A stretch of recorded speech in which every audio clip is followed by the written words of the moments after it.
Welcome to the Astoria Film Festival's Step and Repeat interviews. Today we're speaking with Michael Fodera about his film, Yikes. Thank you very much for having me, Nina. Thank you so much for being with us.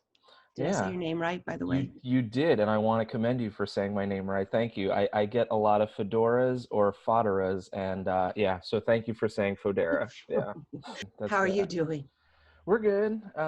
We absolutely love our 3-year-old daughter, but having her 24/7 was a little bit of it is a blessing and a curse a little bit, because like I know we're never going to have this time again. But it's also like, before the COVID, our daily structure was being able to go to work and having daycare and all that kind of stuff. So the fitting in everything we need to do in a day while keeping her entertained is it's challenging. I know. It's a challenge, but all things considered, we're very, very lucky. So we're doing pretty good.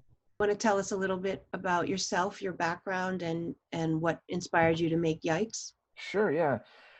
So I originally went to school for photography. I still absolutely love photography, but even in school, I went to SVA, and even in that school, I was sort of like burning out all my electives on film classes. And I got to know a few film professors, and I was like, some of my friends were talking about like, oh, which photographer's in this gallery next week or whatever. And I was more kind of in tune with like, which producer is working with this writer now, kind of thing.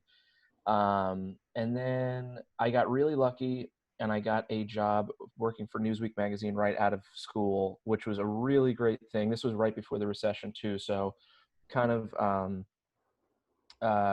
gave me like a glimpse into like what it would really take to cut it as a photographer working, because I was working as a photo editor and hiring photographers.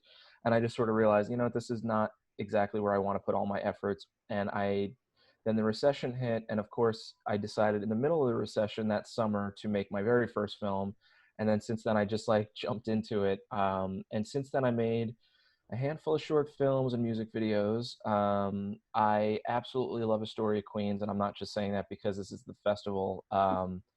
And when it came time to make this film, my first 2 shorts were very, very dark, way darker than I really ever intended to like make a film. And then I had also made a sketch comedy series with some people, some of my brothers and my friends. So either my work was incredibly dark or incredibly stupid and goofy. And one thing I really wanted to do is I wanted to branch out and film with the proper crew and film with the proper budget. So I wrote Yikes, and also I'm a huge fan of Twilight Zone. So I kind of felt like the straddling of like the light and dark, like I whether it's fantasy or sci-fi, like you can do it really well within that world. Like it's very like believable. I feel like both carry a bigger punch because the other one is present. Like you can watch the darkest. You can watch Requiem for a Dream, and you're gonna feel super depressed, which is the point. Or like Dumb and Dumber, and you're gonna like laugh your ass off because that's the point. But like when the two are sort of like present together, like those highs and lows are so much higher and so much lower. It's kind of astounding. But that was the point of Yikes. Like I wanted to at least like explore it a little bit of, hey, like I know I can get a joke on screen that like comes across, like I can make it land, and I know I can do something dark on screen. So let me just see what if I can really juggle this right now. And yeah, I mean, like anything else, it's way different than I thought it would have come out, but it's I'm very happy with the result. And one day I was heading home from work, and I just got off the 7 train, and I heard this woman. Can I curse on here, Nina? Sorry. Yes, by all means. Okay, sorry. I don't know where this is going, if this is like a family friendly thing, but I heard this woman really laying into her boyfriend or husband, and I don't know what this guy did, but she turned around and said, "You are such a fucking pussy that even if you knew what was going to happen, you wouldn't have done anything about it." And like I immediately thought, "Oh, wouldn't it be kind of funny if the guy knew the future and was just wouldn't do anything about it?" So the idea behind Yikes, and then I ran a Kickstarter campaign, which which was a lesson into itself. If you have never done crowdfunding, it's a job. It's a real job, and you are really. It's like as soon as your feet hit the floor in the morning, like you need to like write emails and get on calls and just raise the money.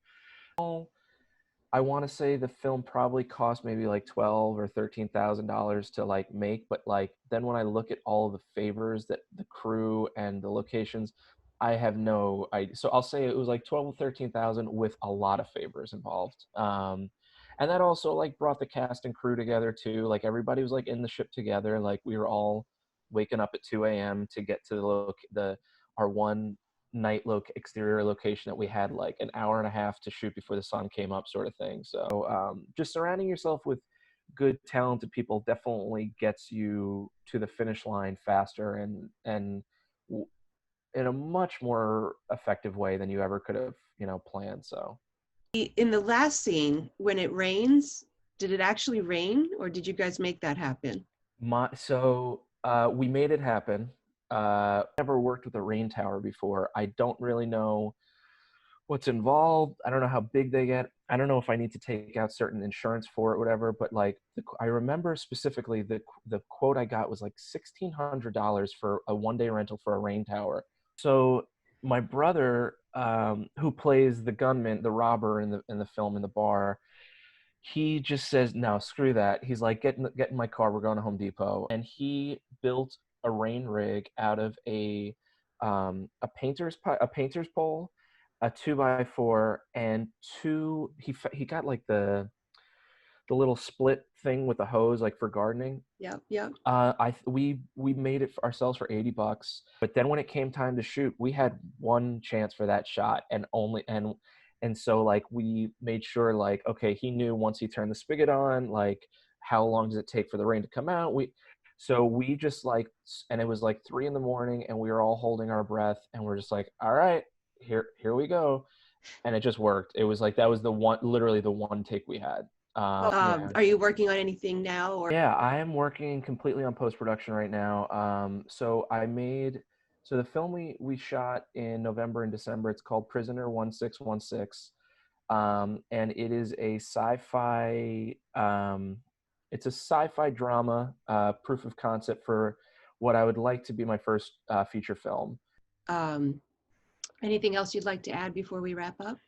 No, this was great. This was really great. Thank you for being so cool about like responding to my emails last year when you didn't know me and didn't have like who is this dude asking me for help on a location? So I really, really appreciate it. No worry. I'm happy to. We're all in a very similar boat, and I like to see good work made. So I'm happy to help out, really.